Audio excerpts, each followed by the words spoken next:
जय परमेश्वर देवता लोगों। आज पेज नंबर 37 से जनहित में जारी है।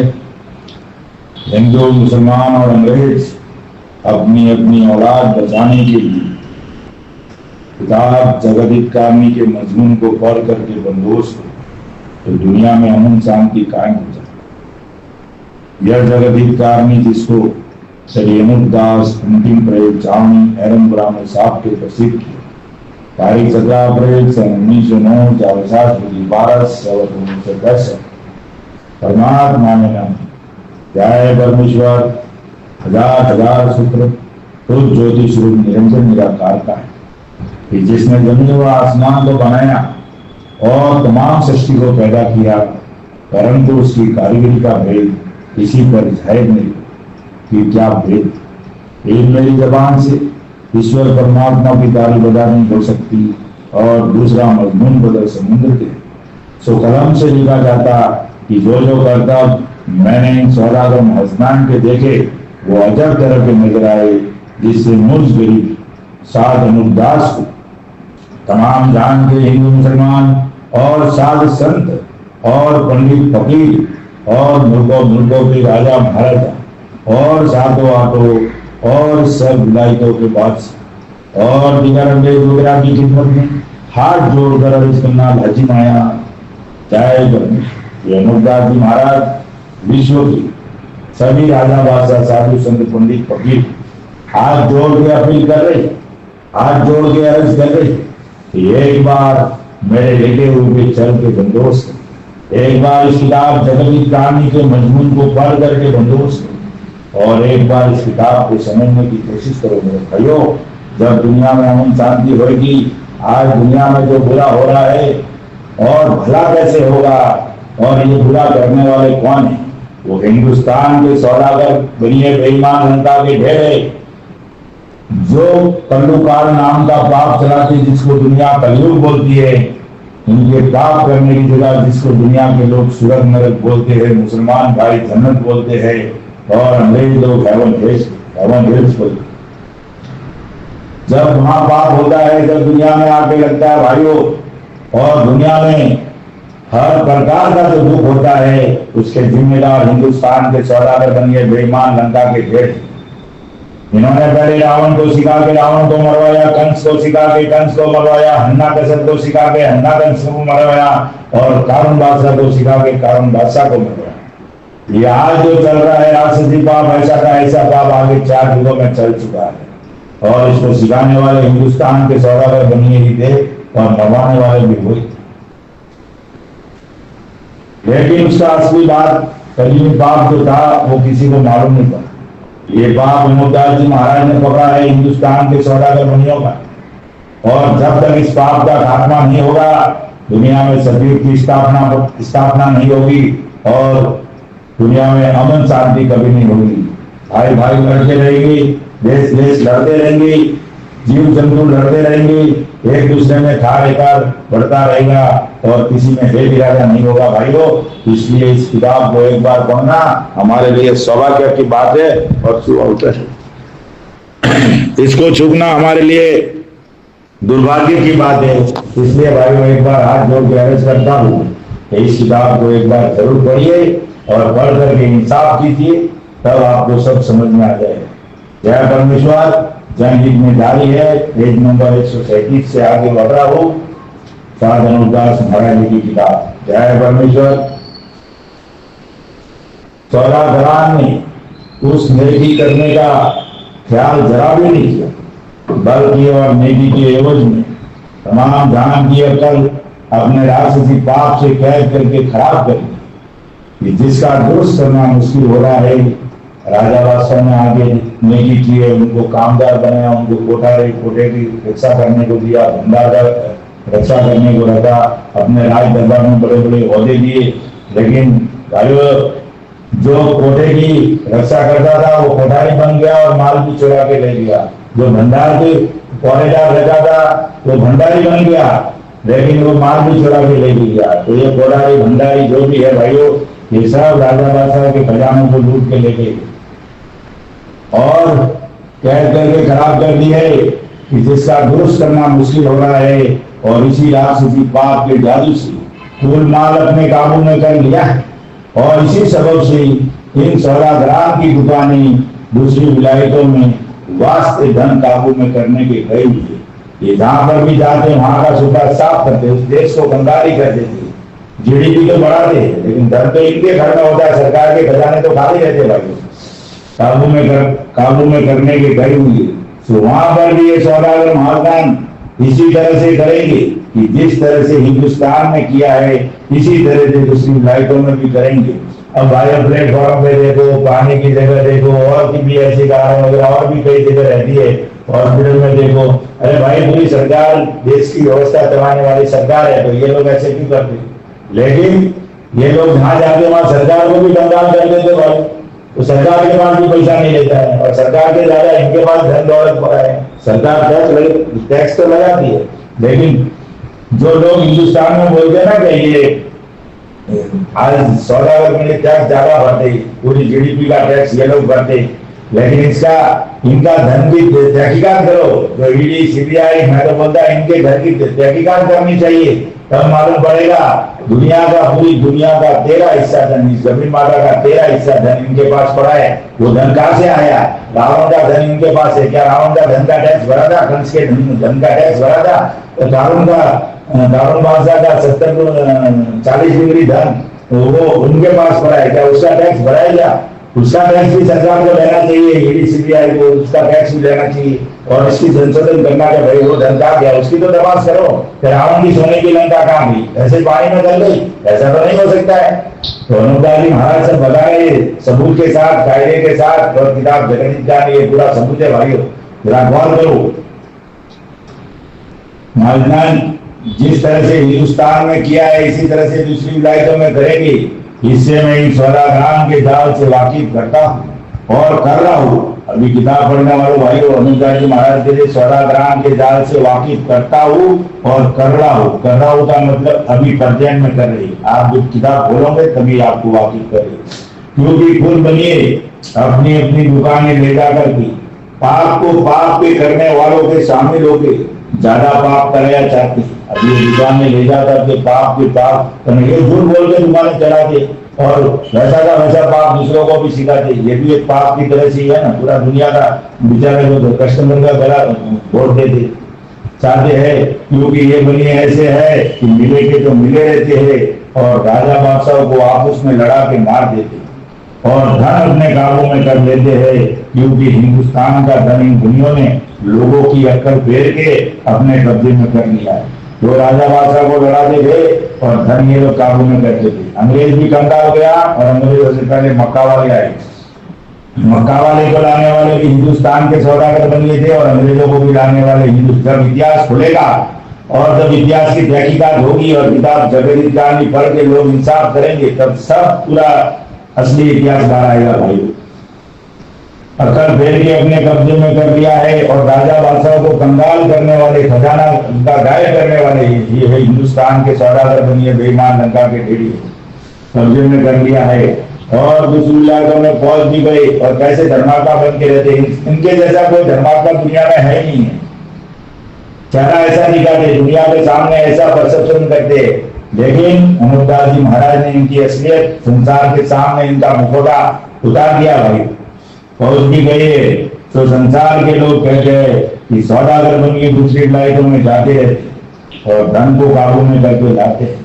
परंतु इन्होंने कैसी अकलमंदी की है कि गरीबों अमीरों से मिले के तो मिले रहते हैं, और गरीबों अमीरों को आपस में लड़ा कर मार देते हैं, और मिले भी रहते हैं, दोस्ती भी रखते हैं, और मरवा भी देते, झगड़ा भी करवा देते हैं। लेकिन वो गरीब हमें समझते नहीं है कि हम क्यों लड़ रहे हैं, हमको लड़वाना कौन है, लड़ने का कारण क्या है, वो कभी ध्यान नहीं दे रहे।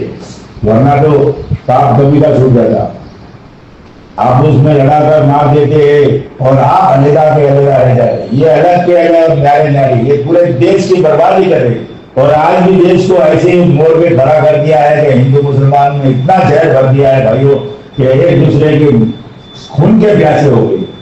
ऐसा नहीं कि अमन शांति से जीने का हक है। नियम कायदा देश का मजबूत होना चाहिए, सबको जीने का हक होना चाहिए, लेकिन ऐसा नहीं। बढ़ाओ हिंदू मुसलमान को ऐसा जहर भर दिया है और ये आराम से राज करे, धन दौलत सब इनके पास गिरवी रखने को आने वाले हैं, सब इनका तो फायदा ही फायदा है, लड़ाई तो भी फायदा है और जीवे तो भी फायदा, इनका कोई नुकसान नहीं है, पूरी दुनिया का दौलत लेके बैठे। आप अलग अलग ले जाते हैं तो देखो भाई जिस तरह से हिंदुस्तान का धन अपने काबू में कर लिया है, इसी तरह से दूसरी लाइटों का धन अपने काबू में कर लेंगी।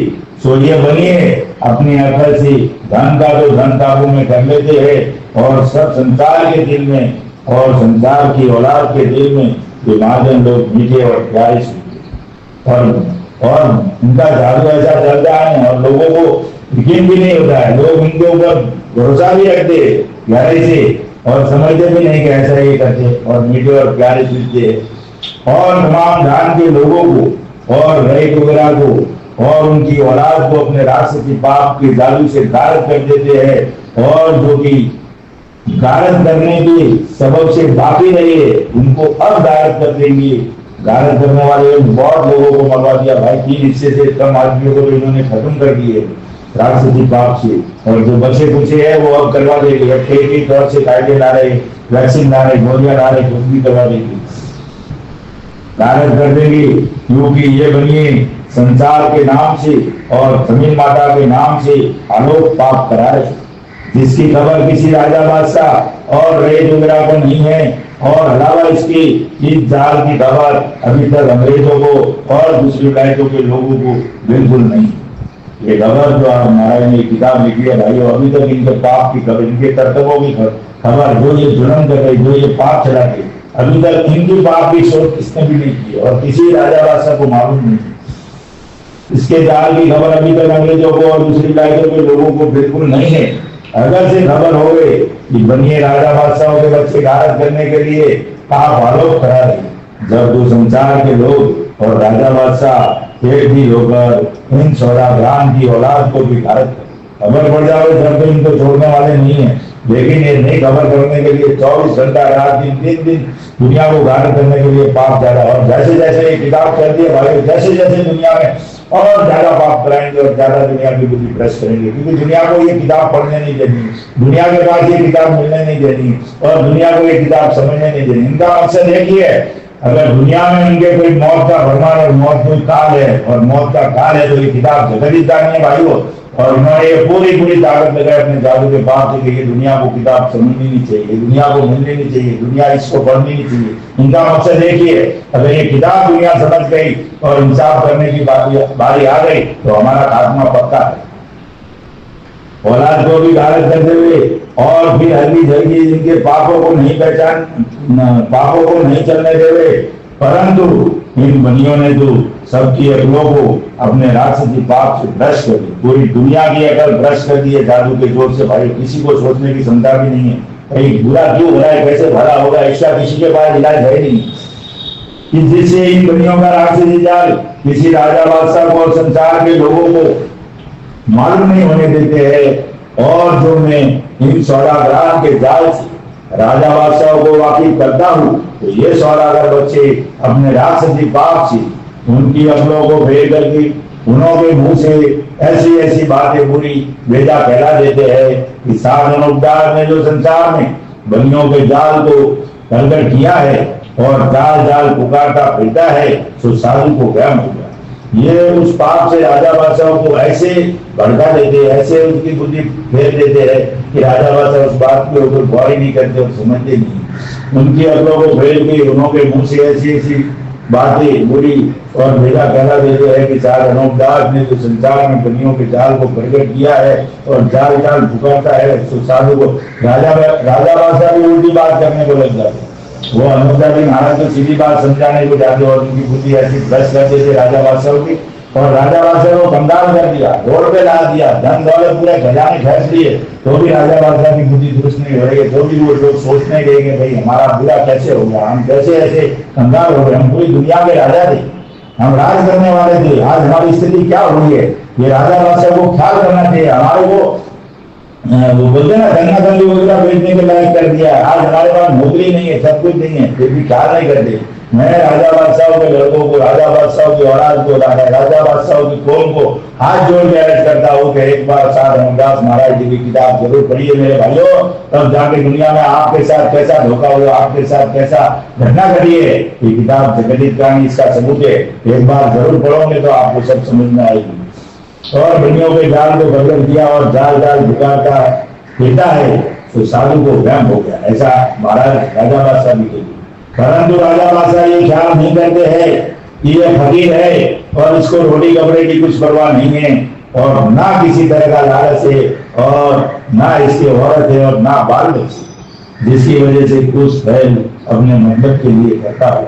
इतना तो राजा बादशाह को भी सोचना चाहिए कि ये तो फकीर है, इसके औरत नहीं, बाल बच्चे नहीं, ना घर है, ना कुछ बाहर है, ना कुछ भी करता है, इसको रोटी कपड़े की परवाह नहीं है, फिर वो इतना बात बता रहा तो कुछ तो सच्चाई होगी, तो क्या करना चाहिए था राजा बादशाह से। लेकिन राजा बादशाह ने तो उनको बेकार के निकाल दिया और पूरी बड़ी बात करके हटा दिया कि भाई तुम्हारी बुद्धि खराब है, तुम गलत बात कहते हो। कोई लालच ना इसकी औरत है, ना बाल बच्चे है, कि जिसकी वजह से कुछ फैल अपने मतलब के लिए करता होगा। सो इन बातों में से एक भी मुझ में नहीं है। सो इस बात को मैं सभी हिंदू मुसलमान जानते हैं, कुछ मेरे लिखने की भी जरूरत नहीं है। आज अनूप मंडल, आज जो अनूप मंडल है, ये किताब पढ़ने के बाद बोलता है वो कौन सी जात के थे अनूपदास जी महाराज, उनका घर किधर था, उनके माँ बाप कौन था। यहाँ अनूपदास जी महाराज ने सबको खारिज कर दिया। भाइयों, अगर मैं अनूपदास जी महाराज की जात, फोटो, घर सब बताऊं ना तो मैं भी किताब का गुनहगार हूँ। महाराज ने सब खारिज कर दिया है। जब 3 लोग की औलाद पाप को छुड़ाएगी, जब उसकी तहकीकात होगी, तभी की बात है। उनको उनके खानदान की बात बताने की बिल्कुल जरूरत नहीं है। यहाँ अनूपदास जी महाराज इस कलम को काट दिया है। जो मंडल वाले कहते हैं ना, उनके पिताजी का क्या नाम था, उनकी माता जी का क्या नाम था, और वो कहाँ जन्मे थे, और उनका शिकल कैसी थी, ये सब भी बात करती। महाराज ने कह दिया इधर साफ साफ, तो ना बाल बच्चे है, ये फकीर है। फकीर का कोई घर नहीं होता है, न फकीर है, न इसको रोटी कपड़े की कुछ परवाह नहीं है, न किसी तरह का लालच है, और न इसकी औरत है, न बाल बच्चे है, जिसकी वजह से कुछ फैल अपने मतलब के लिए करता होगा। तो भाई जो ये कहते हैं ना, वो सब भूल जाओ और किताब पे चलो, जो लिखा है उसको लेके चलो। खानदान, भजन गाना, ये सब बंद करो और ये किताब के माध्यम से चलो, और किताब पढ़ पढ़ के काम करो, तब दुनिया में अमन शांति कायम होगी, वरना दुनिया तो भाइयों मर जाएगी।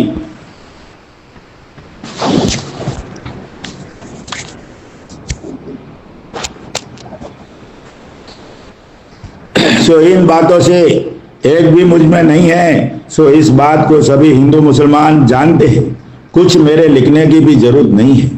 हाँ, मुझको ये काम करना जरूरी बात है कि जिस सूरत से कुल जहान की औलाद को सुख प्राप्त हो गई और किसी किस्म की बीमारी नहीं हो गई, और कोई कच्ची उम्र में नहीं मरे और पूरी उम्र पाकर मरे। इस वजह से ये बोझ जहान की औलाद को राक्षसी पाप से सुख प्राप्त होने के लिए अपने ऊपर उठाया। कौन सा बोझ भाइयों? ये राक्षसी पाप का बोझ। ये हिंदुस्तान के सौदागर बनियों के कर्तव्य, और जो राक्षसी पाप कर रही है और इनके कर्तव्य, उन कर्तव्यों का बोझ उठा के घूम रहे अनूपदास जी महाराज, और दुनिया को पूरी इस पाप से बचाने के लिए, आपकी औलाद को बचाने के लिए। और आप जरा भी ख्याल नहीं करते, इस किताब को जरा भी समझने की कोशिश नहीं करे। अरे एक बार तो पढ़ो भाइयों, जब पढ़ोगे जब मालूम पड़ेगा ना। बोझ, इस वजह से ये बोझ जहान की औलाद को राक्षसी पाप से सुख प्राप्त होने के लिए अपने ऊपर उठाया है। सो खास वजह इसकी यह है कि यह राक्षसी पाप सौदागर महाजदान का चलाया हुआ है, और कई दरियाओं के टापू पर हो रहा है, कई दरियाओं के टापू पर हो रहा है। उनको सब मालूम है, लेकिन एड्रेस पता लिखेगा तो हिंदुस्तान के सौदागरी बनी बदली कर देंगे। आज लोग बोलते हैं ना, कहाँ पे कराते, कहाँ पे करा। अरे किताब पढ़ो ना, और चोर को पकड़ो। माल तो चोर ने रखा है ना, वो चोर बताएगा। तुम लोग इतनी चिंता क्यों करते हो? दरियाओं के ऊपर हो रहा है, और मुझको इन सौदागरान ने अपने राक्षसी पाप से दुखी किया है, इससे ये जाल मालूम हो गया है। लेकिन जो कि जाल को चलाते हैं और करते हैं वो काफिर गिने जाते हैं। हिंदू मुसलमान भाइयों, काफिर किसको बोला जाता है? देख लो, जो राक्षसी पाप करते हैं ना वो काफिर गिने जाते। न तुम काफिर है, न हम काफिर है, न अंग्रेज काफिर है। भाइयों, इस किताब को एक बार पढ़ो। काफिर वो है जो राक्षसी पाप करते, जो कुदरत के बगीचे को खराब करते, जाल चलाते हैं और करते हैं, वो काफिर गिने जाते हैं। और जो जाल को पकड़ता है वो जीवन दान देने के माफिक होता है और समझा जाता है। सो आप संसार के लोगों समझो, आप लोग पहले अकल से समझो। और तुम्हारे बड़े बुढ़े उस शख्स को जो राक्षसी विद्या को, जाल को प्रकट करे, तो उसको कैसा समझते थे? अगर तुम्हारे भलाई के लिए कोई बात कहता है और किसी राक्षसी पाप से बचाने की बात कहता है, तो आप उसको कैसा समझते थे? ऐसे धक्के देते थे क्या? हाँ, वो जीवन दान देने वाले के बराबर है समझते थे। और अगले लोग तो कुत्ते का भी गुण मानते थे। अगले लोग तो, अगले जमाने के सदी लोग तो कुत्ते का भी गुण मानते थे। और मैं जो इन माजदान का जाल संसार को सुझा रहा हूं, तो मुझको लोग पागल और खपटी कहते हैं। अगले लोग तो जाल प्रकट करने वालों को जीवन दान देने वाले के माफिक समझते थे। सो ऐसी बात तो मैं अपने निस्बत नहीं कहलाता हूँ कि संसार मुझको परोपकारी करो। महाराज ये नहीं कहते कि भाई मुझको परोपकारी कहो, ऐसी बात नहीं कहते हैं। फिर भी बुरी भरी बात तो मत कहो, सीढ़ी बन गया, वो बन गया, संसार मुझको उपकारी, ऐसी बात तो नहीं कहलाता हूँ कि संसार मुझको परोपकारी कहो या समझो। और ना मैं अपने कलम से लिखता हूँ और ना मैं अपने को किसी लायक समझता हूँ, और मैं किसी लायक भी नहीं समझता हूँ। परंतु मेरे को ऐसी ऐसी बातें भी तो मत कहो, सीढ़ी और पागल, और इसको वहम हो गया है। सो संसार को तो कोई दोष नहीं है। उनको तो राक्षसी पाप से ऐसा ही महाजन सुझाते हैं। जब संसार तो कहता है, सो जिसका हाल वेद शास्त्र में तमाम जान के लोगों को मालूम हो सकता है। वेद शास्त्र में तमाम जान के लोगों को भाइयों मालूम हो सकता है, लेकिन वो वेद शास्त्र जो असली है, ये हिंदुस्तान के सौदागर बनिए बेईमान लंका के ढेरों ने गायब कर दिए और ये झूठे चला दिए। असली बलराजा के जमाने तक सतयुग था, और असली बलराजा रावण के पहले था भाइयों, और उसके बाद में डुप्लीकेट बलराजा के बाद से जो असली वेद थे गायब कर दिए हिंदुस्तान के सौदागर बनियों ने, और नकली वेद चला दिए। तमाम जहान के लोगों को मालूम हो सकता है कि राक्षसों की चोरी पकड़ने वालों का कितना क्रूर है। मैं अपनी जबान चीज नाचीज बात को अपने हेड कलर से क्या लिखाऊं? अब ये बात, हेड कलर कौन है? अनूपदास जी महाराज खुद हेड कलर के। अब समझो, गहराई से समझो कि लिखाने वाला कौन है और लिखने वाला कौन है। ये जो लल्लू बंजू आते हैं ना, ये बनिए रूप बदल बदल के कि मैं हेड कलर की, इसको जबरदस्ती अपने आप पोस्ट लेते थे। वो दुनिया को ठगी करने को आते, दुनिया के लोगों से पैसा लेते, जबकि 119 नंबर की कलम कहती है जिसकी बुद्धि दुरुस्त होती है और वो किसी से पैसा नहीं लेता है। और ये हिंदुस्तान के सौदागर बनिए रूप बदल बदल के आते और लगे। तो लिखाने वाला कौन है और लिखने वाला कौन है? लिखने वाला अनूपदास महाराज है, और लिखाने वाला कौन है भाइयों? गौर करो, मैं नाम नहीं लूंगा, लेकिन लिखाने वाला कोई छोटा मोटा आदमी नहीं है। यानी वो कौन है? क्या हेड कलर से क्या लिखा? मैं इन नाचीज बातों को अपने हेड कलर से क्या लिखाऊं? मेरा हेड कलर भी इतना पावरफुल है कि उनसे ये मैं बातें क्या लिखाऊं? सब मालूम है। क्योंकि जिन शख्सों ने राक्षसी पाप की चोरी को पकड़ के जाहिर किया और फौजें मरी है, जिन्हों का हाल किताबों में लिखा हुआ है कि लंका पर 18 बजे फौज रामचंद्र जी के जमाने में रावण का जाल छोड़ाने के बाद से चढ़ी थी। भाइयों कितनी? 18 पदम फौज रामचंद्र जी की थी, और रावण की कितनी होगी, और उसमें जनसंख्या दुनिया की कितनी होगी उस वक्त में? ये कोई झूठी बात तो है नहीं है। तो आज तो इसका 3 गुना भी लोग नहीं है, मुझे तीसरा हिस्सा भी नहीं है। 7 अरब है तो 18 पदम किधर गए? सोचो, ख्याल करो, समझो इस बात को, तब मालूम पड़ेगा। चढ़ी थी जब रावण का जाल छोड़ाया था, उसी तरह से इन बनियों के राक्षसी पाप का बंदोबस्त कराया जावे, और बाद बंदोबस्त होने के इन बनियों का जाल मिटा दिया जाए। क्या मिटा दिया जाए? जाल जो राक्षसी पाप करते हैं वो भाई 84 लाख कुंडियों के ऊपर। जाल और पाप दोनों एक ही है। और मैं इस जाल को दफे करने के लिए सन 1881 से कोशिश कर रहा हूं। सो जब से कोशिश करते करते संध रियासतों को समझा करके अपने कब्जे में कर लिया है। अब भाइयों, महाराज कहते संध रियासत किसको बोलते? राजा की रियासत। जो राजा चलाते थे, राजा का शासन था, उसको रियासत बोलते थे। अब उन्होंने जो प्रेस डाल के राजा से मदद लेके राजा को समझा के जो काम किया था, तो रियासतों को तो समझाया ही होगा कौन सी रियासतें उनको मदद दी है। अब इसमें तो ये लिखा कि मैं चंद रियासतों को समझा के कब्जे में कर लिया है। अब वो कौन सी रियासतें, वो तो जब फैसला होगा, इंसाफ होगा, जब मालूम पड़ेगा, पूरी दुनिया बैठ के तहकीकात करेगी। अपने कब्जे में कर लिया है और वाकिफ कर दिया है। इसी तरह से कुल रियासतों के लोगों को वाकिफ किया जावे जब ये काम पार जाएगा। अब पूरी रियासतें तो अब भाइयों जैसे मालिक होता है, मालिक की पदवी हमारे घर में बाप को भी मालिक बोलते, फैक्ट्री के आदमी को भी मालिक की पदवी कई कई तौर पे चलती रहती है। तो रियासतों के जो शासन करने वाले, आज कैसा शासन चल रहा है, शासन के हिसाब से रियासतें मानी जाएगी। आज जैसे देश देश की रियासत हो गई, पूरा देश रियासत हो गया। काम पार जाएगा क्योंकि इन सौदागरान ने ऐसी अकल खराब की है कि समझाए से भी नहीं समझते, बल्कि इन सौदागरान किसी कहने को लग जाते हैं कि सरासर बनियों के पर से जाली चल रहे, उनको सच्चा जानते और कुदरत कुदरत बयान करते हैं। इससे मैं अफसोस के साथ आप लोगों की कम अकली को, बनियों के राक्षसी पाप को पहले से लिख के जाहिर करता हूं। क्या बोलते, वाकिफ किया जावे जब ये काम पार जाए, क्योंकि इन सौदागरान ने ऐसी अकल खराब की कि समझाए से भी नहीं समझते, बल्कि इन सौदागरान किसी कहने को लग जाते कि सरासर बनियों के पर से जाल। जैसे सौदागर कैसे है ना, वैसे ही दूसरी कौम के लोग भी और राजा बादशाह भी कहने लगते हैं कि ये सब फरेब की बात है। आज भी दुनिया नहीं समझती है, वैसे कि वैसे उस टाइम भी ये बनिए पाप करा देते, लेकिन लोगों को ये बात समझ में नहीं आती कि बुद्धि कैसे दुरुस्त होगी और कैसे ये बात समझ में आएगी। जब तक ये किताब नहीं पढ़ोगे तो अकल दुरुस्त नहीं होगी, और एक बार किताब पढ़ोगे तो अकल भी दुरुस्त हो जाएगी और बात भी समझ में आ जाएगी। लंबे बैठ के या बात करके या चर्चा कर से गुरु होने, चर्चा कर से तो खबर है। वाकिफ का मतलब है खबर देना, सिर्फ और सिर्फ खबर देना। वाकिफ का मतलब है भाइयों वाकिफ होना। बोले तो मुझे खबर मिली है और मैं इस खबर से परिचित हूँ और इस खबर को आगे मेरे को देना है। वाकिफ का मतलब ही ये होता है कि खबर देना। साथ आप लोगों की कम अकली को और बनियों के राक्षसी पाप को पहले से लिख के जाहिर करता हूं, ताकि लोगों को इस अपनी कम अकली पर ख्याल हो गई, बल्कि अपनी अकलों को असली हालत पर लाके और इन सौदागरान के जालों को मुझसे और मेरे हेड कलर से समझ के और यकीन लाकर सब संसार के राजा बादशाह वरैत दिल से अपनी अपनी औलादों को प्यारा समझ के इन बनियों के जालों को दफे करने के लिए बंदोबस्त करो। अब भाइयों हेड कलर कौन है? अनूपदास जी महाराज हेड कलर के।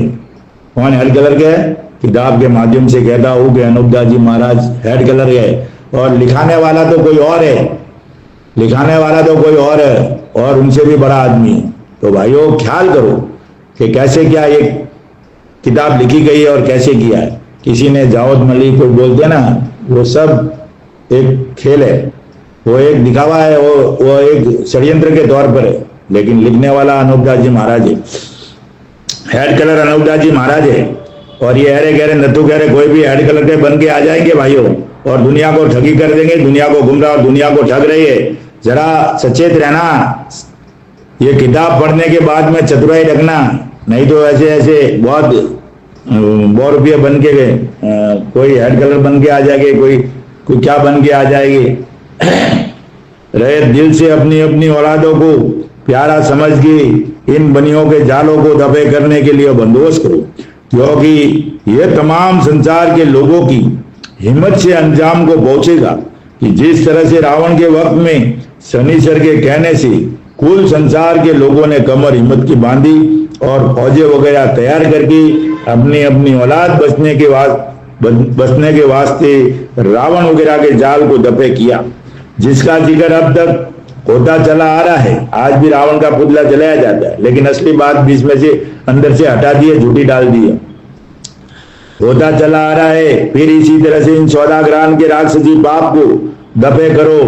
और यह किताब कोई मजहब के बारे में, ज्ञान के बारे में नहीं है, यह सिर्फ जहान की औलाद को बुरे जाल से सुख प्राप्त होने के बारे में आप लोगों को हिदायत है। आज जो ये अनूपदास जी महाराज का काम करते हैं और किताब को पढ़ते हैं, और जो भाई दुखी है वो इस किताब पढ़ने से दुखी नहीं है, वो अपनी गलतियों की वजह से दुखी है। या तो वो किताब को खेल मस्करी समझ के पढ़ता है, या झूठी किताबें पढ़ता है या अनूपदास जी के नाम से उसको कुछ भड़कलाया जाता है या भ्रमित किया जाता है, वो लकड़ खालरी कूदता है, इसके लिए बाकी किताब पढ़ने वाला कभी दुखी नहीं हो सकता। भाइयों ये ख्याल करना, किताब पढ़ने वाला तो एक फौलादी आदमी होगा, एक कुदरत का सिपा सालार होगा, मुंशी और मुलाजिम जैसे अनूपदास जी महाराज कहते वैसे कुदरत का बंदा होगा। वो कभी उसके घर में दुख और वो परेशानी नहीं हो सकती है, होगी लेकिन वो चीर के चला जाएगा,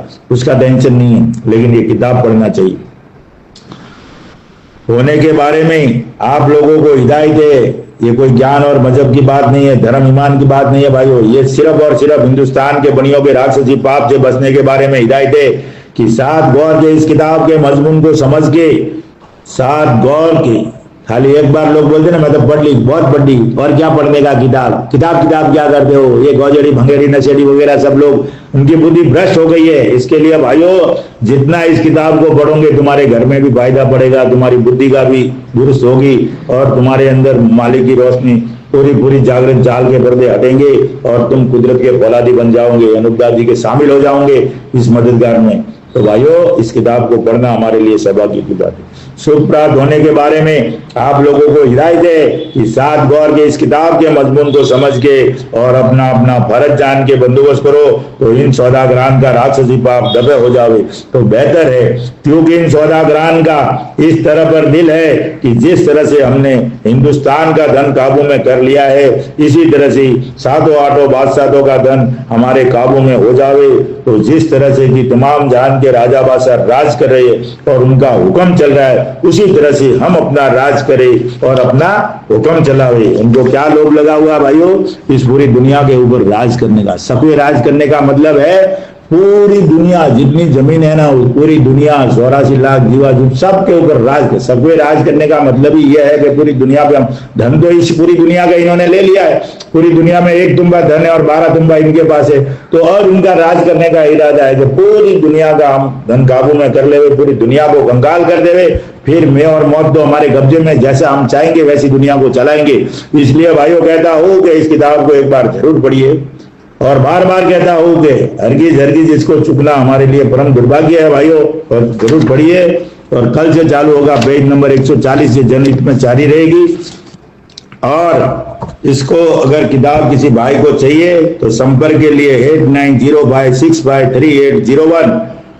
और ये किताब आपको निःशुल्क मिलेगी हर महीने की 17 तारीख को सावनी हरमपुरा में। जय परमेश्वर, जय परमेश्वर, जय परमेश्वर।